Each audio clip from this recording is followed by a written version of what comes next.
हंसता कूदता और मजाक किया करता था। आज वो कुछ दिनों से अकेला और उदास था। उसके अकेलेपन का कारण उसकी माँ विमला को समझ में नहीं आ रहा था। अपने बेटे को इतना परेशान देखकर एक दिन विमला अपनी बहन से बात करती है। छोटी, देख रही है ना तू, कितने दिनों बाद तू घर आई है, पर रवि तुझसे मिलने भी नहीं आया। हाँ दीदी, हमारा रवि तो कितना बदल गया है। पहले तो जैसे ही उसे पता चलता था कि मैं आई हूँ, ऑफिस से छुट्टी लेकर आ जाता था और मेरे साथ तो ऐसे मजाक करता था मानो जैसे मैं उसकी साली हूँ। और आज तो वो अपने कमरे से बाहर ही नहीं निकल रहा। अरे वही तो छोटी, समझ में नहीं आ रहा कि रवि को क्या हुआ है। कुछ दिनों से ऑफिस भी नहीं जा रहा, अपने किसी भी दोस्त से मिलता भी नहीं, बस सारा दिन अकेले कमरे में रहता है।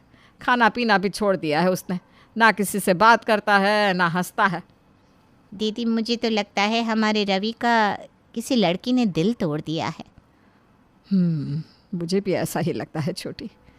रवि बता रहा था कि उसने मेरे लिए बहू ढूंढ ली है, पर कुछ दिनों से लड़की का नाम लेते ही रवि और ज़्यादा उदास हो जाता है। मुझे तो समझ में ही नहीं आ रहा कि मैं कैसे अपने बेटे के चेहरे पर खुशी लाऊं। दीदी, अब रवि के चेहरे पर खुशी कोई नहीं ला सकता सिवाय उसकी बीवी के। जब उसकी शादी होगी, उसे कोई प्यार करने वाली मिल जाएगी तो वो अपने आप पुराने प्यार को भी भूल जाएगा। अपनी बहन से बात करने के बाद विमला के दिल को तो तसल्ली मिलती है, पर बहन से बात करने के बाद भी वो अपने बेटे के चेहरे पर पहले जैसी मुस्कान नहीं ला पाती। और इसीलिए घर में जब सब साथ में खाना खा रहे होते हैं तो विमला रवि से उसकी शादी की बात छेड़ देती है। रवि बेटा, जिसको जाना था वो चली गई। तू बस खुद को ये सोचकर संभाल ले कि वो तेरी थी ही नहीं, और जो तेरी है वो तेरे पास खुद चल कर आ रही है। मैंने तेरे लिए एक लड़की पसंद की है, तू बस इस शादी के लिए हाँ कर दे, फिर देख मैं तेरी ज़िंदगी में कैसे खुशियाँ ही खुशियाँ लाती हूँ। माँ, आज मैं आप लोगों के साथ बैठा हूँ तो आपको अच्छा नहीं लग रहा क्या, जो आप मेरे सामने शादी की बात कर रही हैं? मैंने आपसे कहा ना मुझे शादी नहीं करनी। इतना बोलकर रवि खाने को बीच में ही छोड़कर अपने कमरे में चला जाता है। रवि का ये गुस्सा देखकर रवि के पिता वीरेंद्र विमला से कहते हैं, अरे भाग्यवान, ये आजकल के बच्चे हैं, दिल टूटता है तो ऐसे बिहेव करते हैं जैसे कि बीमार है। थोड़ा माहौल और उसका गुस्सा देखकर बात किया करो। कुछ दिन रुक जाओ, समय के साथ वो उस लड़की को भूल जाएगा, फिर तुम्हारा जिससे दिल करे उस लड़की से रवि की शादी करा देना। वीरेंद्र के समझाने पर विमला कुछ दिनों तक घर में शादी की बात नहीं करती। समय के साथ अब रवि अपने कमरे से बाहर निकलने लगता है और अपने दोस्तों से भी बातचीत शुरू कर देता है। साथ ही साथ ऑफिस जाना भी शुरू कर देता है। रवि के बदले मिजाज देखकर विमला को बहुत अच्छा लगता है और वो अपने पति से कहती है, लगता है रवि उस लड़की को भूल चुका है। अब तो वो घर वालों को टाइम देने लगा है और फिर से ऑफिस भी जाने लगा है। बस फिर से मेरे बेटे के चेहरे पर पहले जैसी मुस्कान आ जाए। विमला, समय हर दुख का इलाज है। समय हर इंसान के हर जख्म को भर देता है। सही कहा आपने। मैं सोच रही हूँ आज रात को रवि से उसकी शादी की बात कर ही डालो।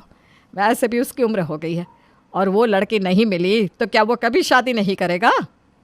अब क्या था, विमला रवि के घर आने का इंतज़ार करती है और रवि के घर आते ही मौका देखकर उससे उसकी शादी की बात छेड़ देती है। माँ, आप क्यों मेरे जले हुए पर नमक छिड़कने के लिए बार बार आ जाती हैं? मैंने कहा ना मुझे अब किसी से शादी नहीं करनी। प्यार जिंदगी में एक ही बार होता है। सही कहा बेटा, तूने प्यार जिंदगी में एक ही बार होता है, पर तूने जिससे प्यार किया था उसने तुझसे प्यार नहीं किया। इस बात को बस गांठ बांध ले। और जो तुझसे प्यार करता है तुझे उसकी कदर नहीं है। शायद यही वजह है कि उस लड़की ने भी तेरे प्यार की कदर नहीं की। अगर तूने अपना फैसला नहीं बदला ना तो तू अपने माँ बाप को भी खो देगा। माँ, कैसी बात कर रही हैं आप? अब मेरी ज़िंदगी में आपके और पापा के अलावा है ही कौन? अगर तुझे मेरी इतनी ही फिक्र है ना तो शादी के लिए हाँ कर दे बेटा। देख, मैं तुझसे वादा करती हूँ, शादी के बाद तेरी ज़िंदगी बदल जाएगी। तेरी ज़िंदगी में पहले से भी ज़्यादा खुशियाँ होंगी। बस मेरे लिए एक बार शादी कर ले बेटा। और आखिरकार विमला रवि को शादी के लिए मना ही लेती है। अब ना चाहते हुए भी रवि सिर्फ अपनी माँ के लिए इस ज़बरदस्ती के रिश्ते से बन जाता है। वो आरती नाम की लड़की से शादी तो कर लेता है, पर कभी उसे अपनी बीवी नहीं मान पाता। माँ जी, आप तो बता रही थी कि रवि जी डे शिफ्ट करते हैं, पर जब से मेरी शादी हुई है तब से वो डे और नाइट दोनों ही शिफ्ट कर रहे हैं। वो घर आना ही नहीं चाहते। बहू, मेरे बेटे का ना दिल टूटा है।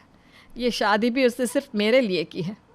अब तू ही मेरे बेटे को संभाल सकती है और उसकी ज़िंदगी में खुशियाँ ला सकती है। जब से उसका ब्रेकअप हुआ है तब से वो देवदास बना बैठा है। अच्छा, तो ये बात है। इसीलिए रवि जी मुझसे दूर दूर रहते हैं और शायद इसीलिए वो पूरा दिन ऑफिस में ही गुजार देते हैं। पर कोई बात नहीं, 1 हफ्ते की उनकी छुट्टी है ना, अब मैं भी देखती हूँ वो अपना 1 हफ्ता कहाँ बिताते हैं।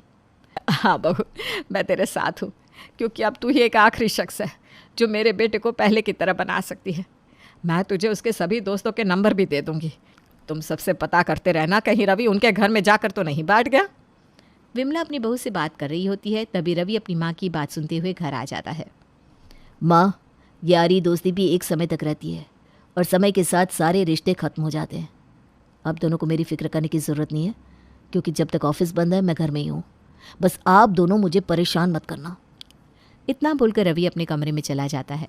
पर विमला और आरती ने तो सारी प्लानिंग कर ली थी कि वो दोनों किस तरह से रवि को परेशान करेंगे। अब क्या था, अब आरती भी रवि के पीछे पीछे कमरे में जाती है। आज मैं आपको अपने दिल की एक बात बताना चाहती हूँ।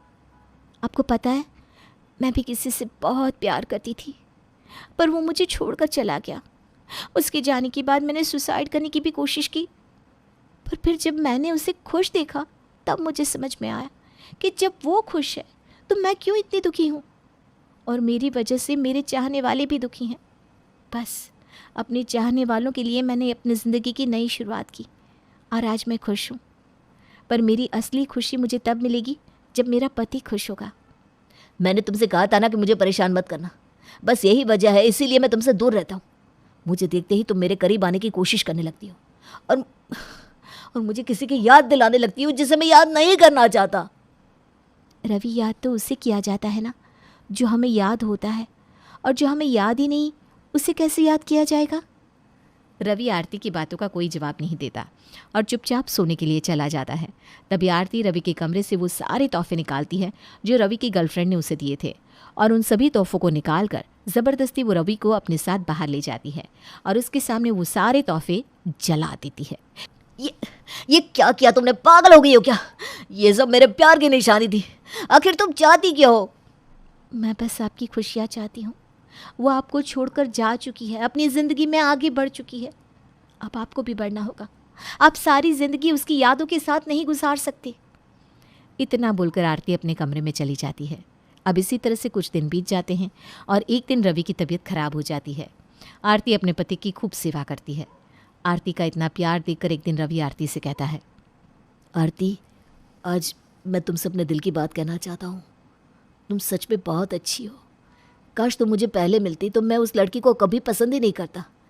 जैसे तुम मुझसे प्यार करती हो, मेरा ख्याल रखती हो, मैं चाहता था कि वो रखे, पर उसने तो हमेशा मुझे नीचा दिखाया, मेरा दिल तोड़ा। पर फिर भी मैंने उससे प्यार किया, और देखो, इतना प्यार करने के बाद भी वो मुझे छोड़कर चली गई।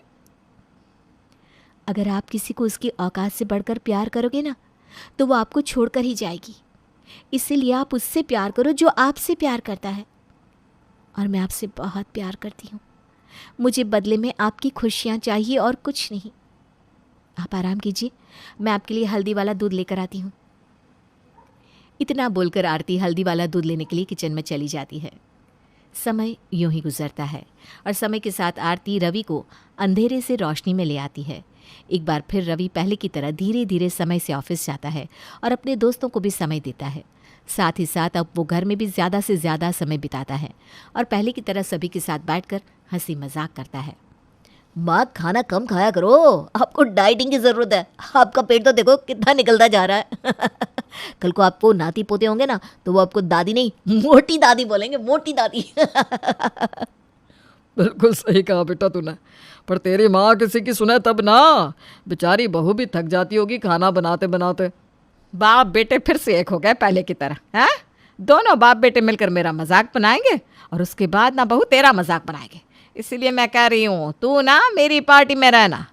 अरे क्या पता तेरे आने के बाद मैं इन दोनों से जीत जाऊँ, हैं?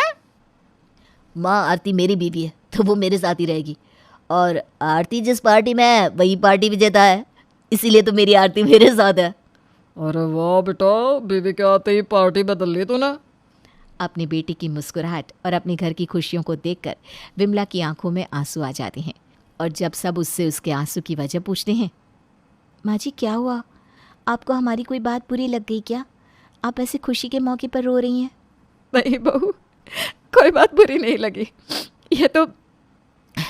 ये तो खुशी के आंसू है।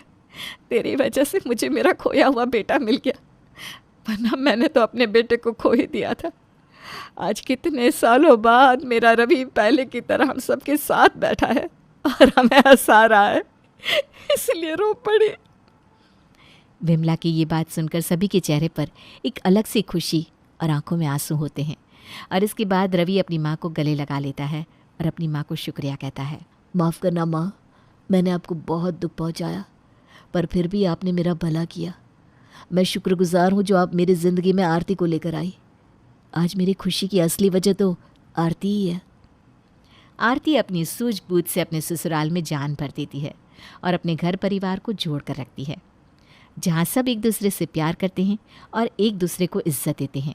अब रवि भी पहले की तरह खुश मिजाज इंसान बन जाता है और अपनी पुरानी यादों को भूलकर